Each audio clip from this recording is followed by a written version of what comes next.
The stench of fear hung thick in the air of Station Omega's slave market, mixing with the metallic temps of blood and the acrid smoke from countless alien species. Kira pressed herself against the back wall of her cage, her violet skin bearing fresh bruises that told stories of recent cruelty. The silver markings that traced her temples, once proud symbols of her people's heritage, now felt like target marks for those who saw her as nothing more than property. "Next lot," bellowed the auctioneer, a grotesque creature whose multiple eyes gleamed with greedy anticipation. Fresh from the Andorian raids, young, healthy, perfect for mining colonies or pleasure houses, Kira's stomach churned. She had watched dozens of her fellow prisoners dragged to that platform, their eyes hollow with resignation. Some fought, screaming defiance until the shock prods silenced them. Others simply walked, their spirits already broken. She wondered which type she would be when her turn came. The crowd of buyers was a nauseating mix of species and intentions. Hulking Varaxian overlords with their forearms crossed in evaluation. Insectoid merchants clicking their mandibles in calculated discussion. K-humans, the apex predators of this corner of the galaxy, whose credits opened any door and whose cruelty knew no bounds. Kira had learned to fear humans most of all. Her previous owner, Marcus Vale, had been human. He had delighted in her tears, had laughed when she begged for mercy. The scars on her back were his signature, carved deep enough to never fully fade. She had prayed for death in those dark months, but death had proven elusive, leaving her to endure until his gambling debts forced him to sell her. Lot 347. The auctioneer's voice cracked like a whip. Rare Zethary female. Look at those markings, pure bloodline. Perfect for specialized work. 2 guards unlocked her cage with casual indifference. Kira's legs trembled as they dragged her toward the platform. The crowd's eyes felt like hot coals against her skin, and she could hear their crude assessments. Of her worth? She kept her gaze fixed on the floor, knowing that eye contact would only invite more aggressive bidding. "Starting at 1,000 credits, the auctioneer announced. Silence. Kira's heart hammered against her ribs. Was she so worthless that even these monsters wouldn't claim her? 800? Still nothing? 500? Come now, gentlemen, she's hardly been used. A lie. Kira's body told a different story, one written in scars and hollow cheeks. From the back of the crowd, a quiet voice cut through the tension. 500. Kira dared to lift her eyes. Through the sea of grotesque faces, she saw him a human. Man in his 40s, his brown hair streaked with premature gray. Unlike the others, he wasn't leering or calculating. His expression was unreadable, almost sad. Sold to the gentleman in the back. As credits changed hands and ownership papers were signed, Kira found herself studying her new master. Joran Thane. She heard someone call him a traitor by his worn leather jacket and practical boots. He approached her cage with measured steps, neither hurried nor hesitant. "Can you walk?" he asked simply. Kira nodded, not trusting her voice. She expected chains, expected the cruel smile that humans wore when they claimed their property. Instead, Joran pulled a dark cloak from his pack and held it out to her. "For dignity," he said, his voice neither kind nor harsh, just matter of fact. As they walked through the station's grimy corridors toward his ship, Kira waited for the trap to spring. But Joran maintained his distance, never touching her, never making demands. When they reached his Vessela, modest cargo hauler called the Wanderer, he paused at the airlock. "I know you have no reason to trust me," he said, finally meeting her eyes. "But I'm not what you think I am." Kira said nothing. In her experience, humans always said they were different. They always lied. But as she followed him aboard, a tiny, treacherous part of her heart dared to wonder, what if this time was different? The Wanderer's interior was nothing like Kira had expected. Where she had braced herself for chains and cages, she found worn but clean corridors. The ship hummed with the quiet efficiency of well-maintained machinery, and the air smelled of engine oil and something else, something warm and almost homey. Joran led her to a small room near the ship's heart. "This is yours," he said, gesturing to a space barely larger than her former cage, but worlds apart in intention. A narrow bed with clean sheets, a small desk, even a porthole showing the stars beyond. The door locks from the inside, he added, then paused. Only from the inside. Kira stared at the room, her mind struggling to process this reality. Why? She whispered, the first word she had spoken since leaving the auction block. Joran's expression remained neutral. Because everyone deserves a space that's theirs alone. He left her then, the door sliding shut with a soft hiss. Kira stood frozen for several minutes, waiting for the trap. Slowly, she reached for the lock panel. It responded to her touch, the door sealing with a decisive click. She pressed it again, opened, again, closed. Control. She had control. Over something, however small. That first night, Kira didn't sleep. She sat on the floor beside the bed, back against the wall, watching the door. Every sound in the ship made her flinch. But as the hours passed and no one came, something inside her chest began to loosen just a fraction. The next morning, she found a tray outside her door. Simple food, protein bars, fruit, clean water, a note in neat handwriting, eat what you can, leave what you can't. No judgment either way. She ate everything. Days passed in a strange, suspended routine. Joran would knock gently before entering common areas, would announce his presence before walking past her door. He spoke to her occasionally, ever demanding responses, just offering information about their destination, the ship's systems, the weather on distant worlds. We're heading to Kepler Station, he mentioned one morning as he worked on the navigation console, trading post, neutral territory. Good place to figure things out. Kira, who had taken to sitting in the cargo bay's observation alcove, looked up from the stars. Figure what out? Was the longest sentence she had managed, and Joran seemed to understand its significance. What comes next, he said simply. She frowned. You own me. You decide what comes next.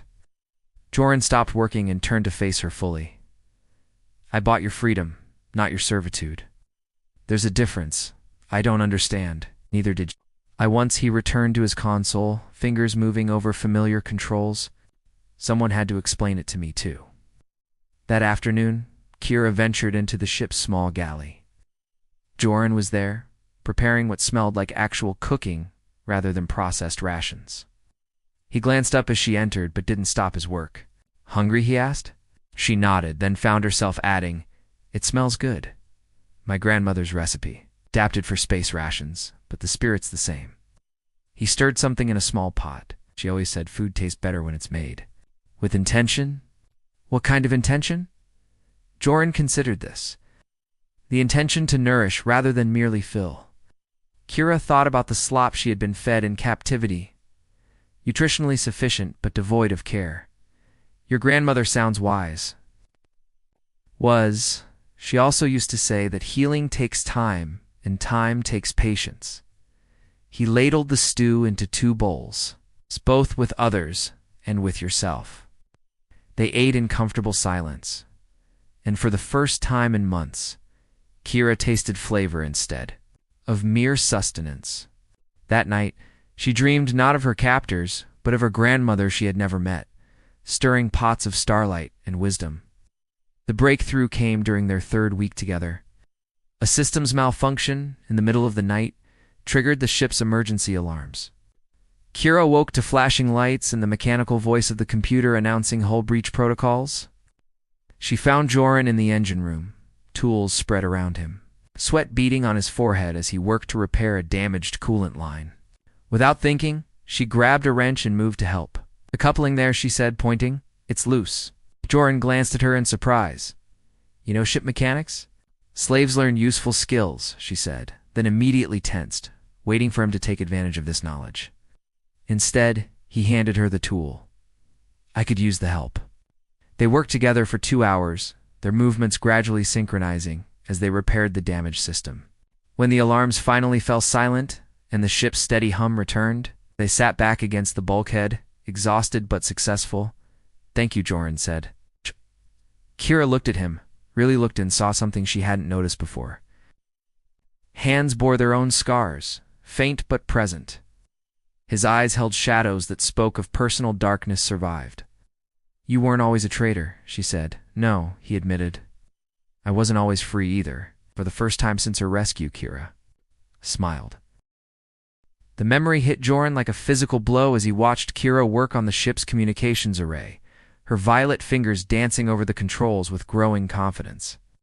For a moment, she wasn't Kira, but a Lannian other lost soul he had failed to save 15 years ago. "You're thinking about her again," Kira said without looking up from her work. Over the past month, she had become remarkably adept at reading his moods. Joran didn't bother denying it. "How did you know? You get this look? Like you're seeing ghosts." She paused in her work, silver markings catching the overhead light. "Want to tell me about her?" He had never spoken Elena's name aloud on this ship, had barely spoken it at all in the years since. But something about Kira's steady presence, her own hard-won understanding of trauma, made the words feel possible. "Her name was Elena Voss," he began, settling into the co-pilot's chair. "I met her when I was still working for Meridian Corporation." Kira's hands stilled on the console. Meridian was known throughout the Outer Systems, a massive conglomerate that dealt in everything from mining rights to human trafficking, all hidden behind legitimate business fronts. "I was their problem solver," Joran continued, the words tasting bitter.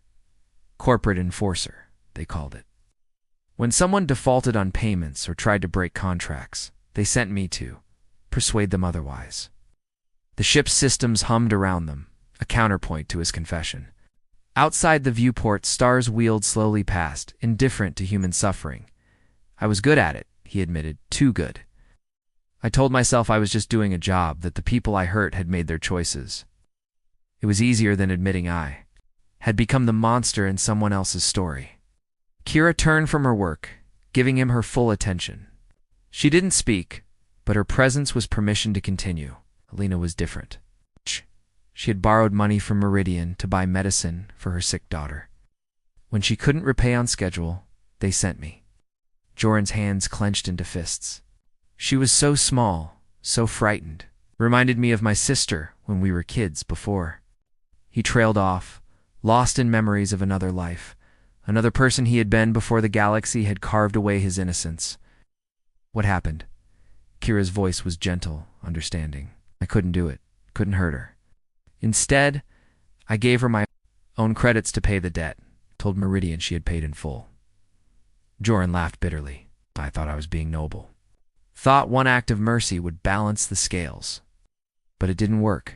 They found out. Meridian doesn't tolerate disloyalty, even disguised as mercy. They made an example of both of us." His voice dropped to a whisper. "They killed her daughter.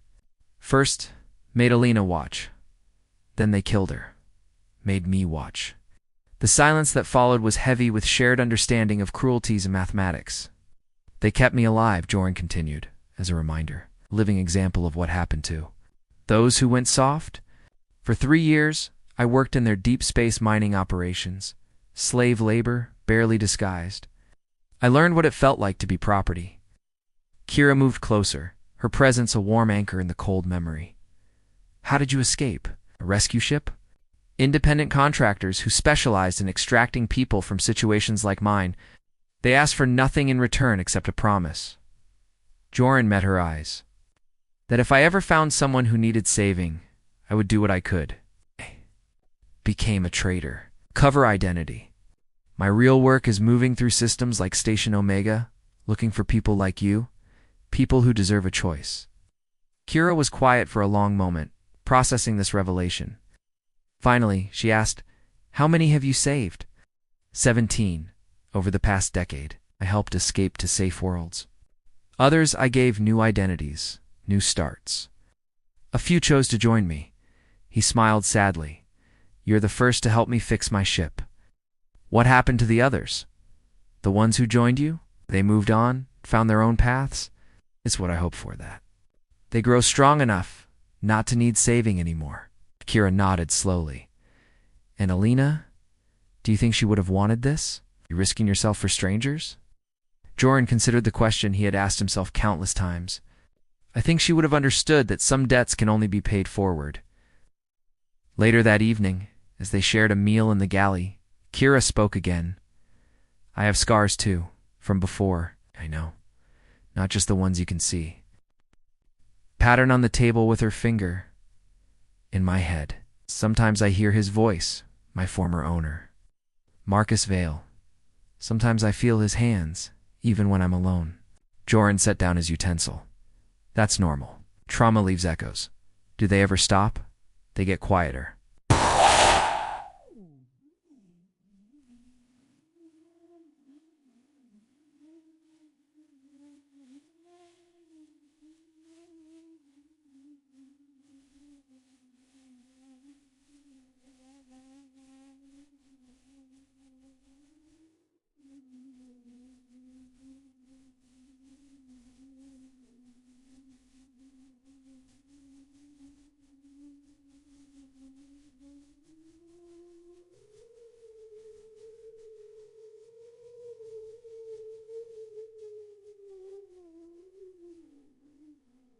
We're all on grass.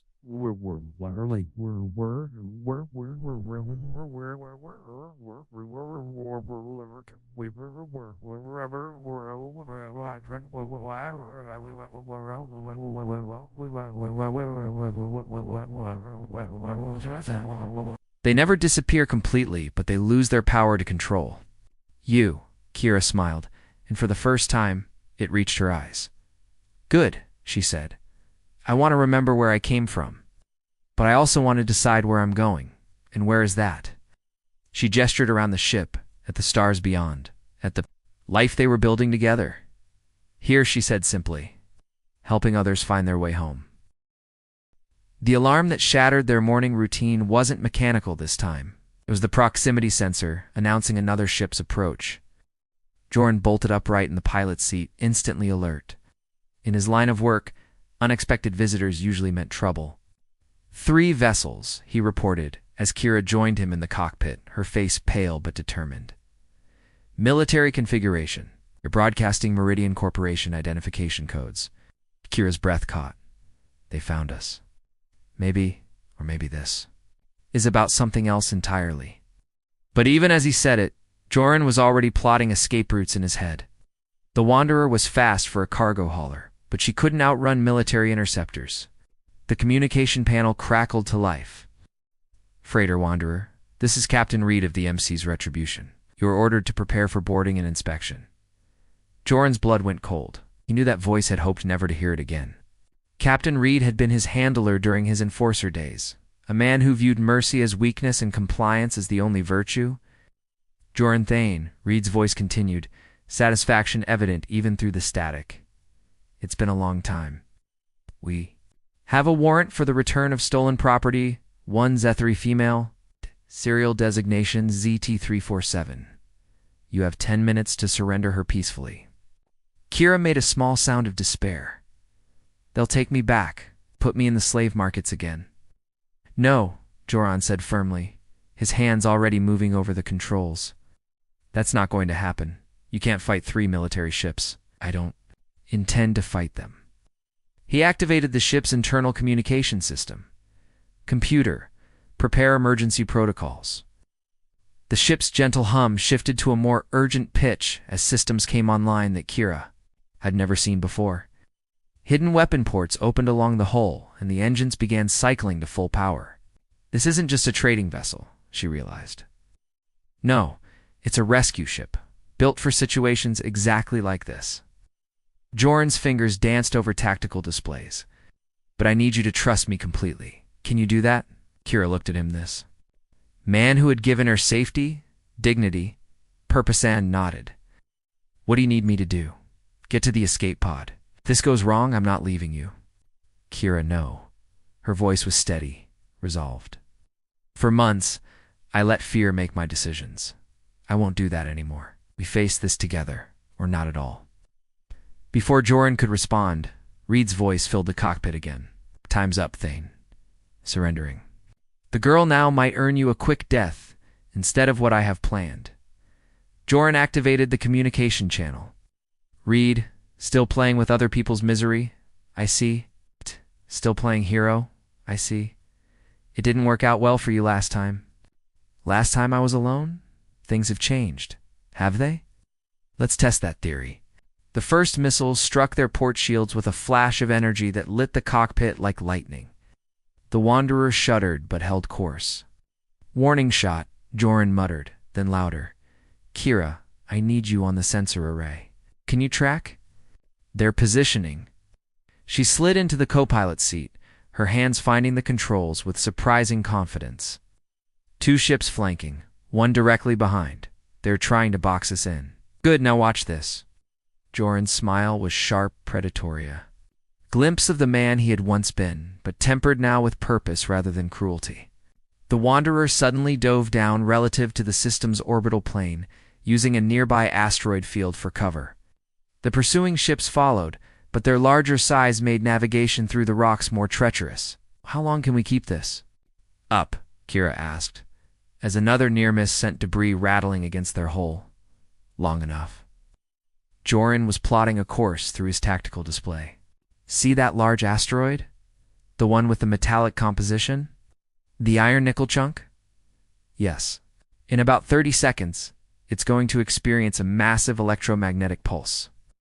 Every ship within a kilometer radius will lose power for approximately 4 minutes. Kira stared at him. "How do you know that?" "'Cause I planted charges there 3 days ago. I've been expecting this visit." "You knew they were coming?" "I suspected. Meridian doesn't forgive and they don't forget. I've been taking precautions." He glanced at her. "I should have told you sooner." The asteroid erupted in a brilliant flash of light and electromagnetic energy. The pursuing ships went dark, their engines failing as their systems rebooted. Only the Wanderer, shielded by Joran's modifications, maintained power. "For minutes to get clear of the system," Joran announced, pushing the engines to maximum. "Then we disappear."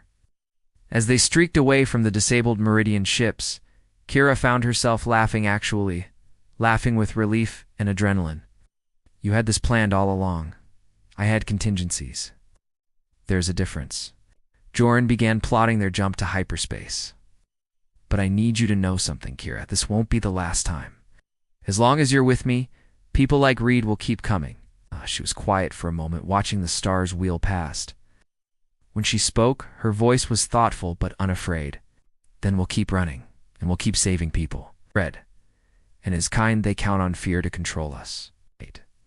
But fear is just another cage, and I'm done living in cages." As the Wanderer jumped to hyperspace, leaving their pursuers. Far behind, Joran realized that somewhere along the way, the rescued had become the rescuer.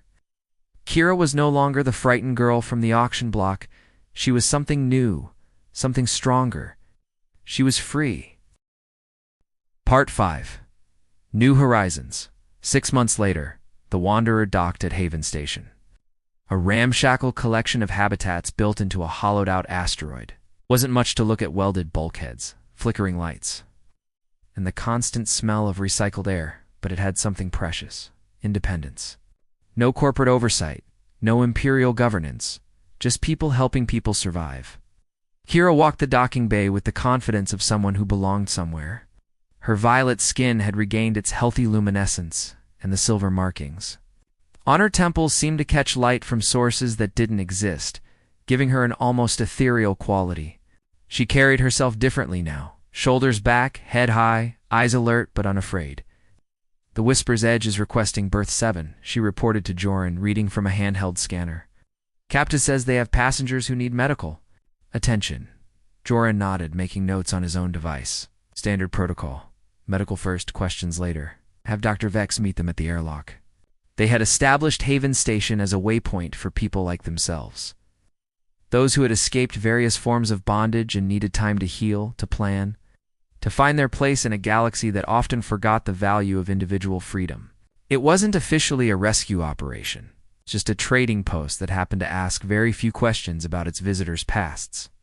The Whisper's Edge was a battered freighter that had seen better decades. As its airlock cycled open, a mixed group of beings emerged: humans, aliens, some carrying others who could barely walk. At the rear, a small figure caught Kira's attention: a human boy. Maybe 12 years old, with the hollow eyes she recognized all too well. "That one," she said quietly to Joran. "He's going to need special attention." The boy's name was Nyx, and his story was heartbreakingly familiar. Sold by desperate parents to pay debts, passed from owner to owner, used for labor in conditions that should have killed him. He had escaped during a pirate raid on his captor's ship, hiding in cargo containers until the Whisper's Edge found him. "I don't understand," Nick said when Kira explained that he was safe. They were sitting in one of Haven Station's small gardens, a hydroponic miracle that Joran had installed to help people remember what growing things looked like. "Why are you helping me? What do you want?" "Nothing," Kira said simply. "Someone helped me once when I needed it. Now I'm helping you. But there has to be a catch. There's always a catch." Kira smiled, remembering her own disbelief 6 months ago. "The catch is that someday when you're ready, you might choose to help someone else. That's how it works. Kindness flowing forward like water finding its way to the sea." Over the following weeks, Nix began to thaw. Joran taught him basic ship maintenance, giving his hands useful work that belonged to no master. Kira shared her own story, showing him that survival was possible, that healing was real. Other residents of Haven Station, former slaves, escaped. Prisoners, refugees from a dozen different conflicts welcomed him into their strange, improvised family. One evening, as Kira and Joran worked on expanding the station's living quarters, Nix approached them with something that might have been hope in his eyes. "I want to learn," he said. "Everything you can teach me, about ships, about helping people, about ... double quotes." He struggled for the word "about" being free. "Freedom isn't something you learn," Joran told him, setting down his tools. "It's something you choose every day in small ways and large ones." "Then I choose it," Nick said firmly. "Choose to be free. And I choose to help others choose it." 2. Later that night, Kira stood in the observation deck, watching ships come and go in the vast darkness beyond. Each light represented a story, a journey, a decision to keep moving forward despite the weight of the past. Joran joined her at the viewport. "Thinking about anything in particular?" Elena, Kira said. "The woman you told me about. I think she would be proud of what we've built here." "I hope so. Oh, I think she'd probably tell us we're just getting started." Kira laughed. "She'd be right. We've helped maybe 50 people in the past 6 months. There are millions more who need what we're offering, so we expand. Us? More stations, more ships, more people willing to pay forward the kindness they received." Joran paused. "You're free to go, to build whatever life you choose." Kira turned to face him, her silver markings seeming to glow in the starlight. "I've been free for months, Joran. This helping others find their way out of darkness. This is the life I'm choosing." Through the viewport, they watched as another damaged ship approached the station. Its hull scarred, but its beacon broadcasting the universal signal for asylum seekers. Soon, more frightened souls would walk through their airlocks, and the cycle would begin again. Rescue, healing, hope, and ultimately, the choice to extend that same hope to others. Besides, Kira added with a smile that had taken her months, to rediscover someone has to keep you from getting too heroic. Heroes have a tendency to get themselves killed, and former slaves have a tendency to be smarter than their rescuers, Joran replied. "Good thing we make a good team," as they prepared to welcome another group of survivors. Kira reflected on the strange mathematics of freedom, how one act of unexpected kindness could multiply across time and space, creating ripples that reached far beyond what any single person could imagine. She had been purchased for 500 credits on a slave auction block. Now she was priceless not because someone owned her, but because no one could. The stars wheeled overhead, indifferent as always to human suffering and joy. But here, in this small pocket of intentional kindness, they also bore witness to something remarkable. The truth that broken things could be repaired, that lost people could find their way home, and that freedom, once chosen, had a way of spreading like light through the darkness.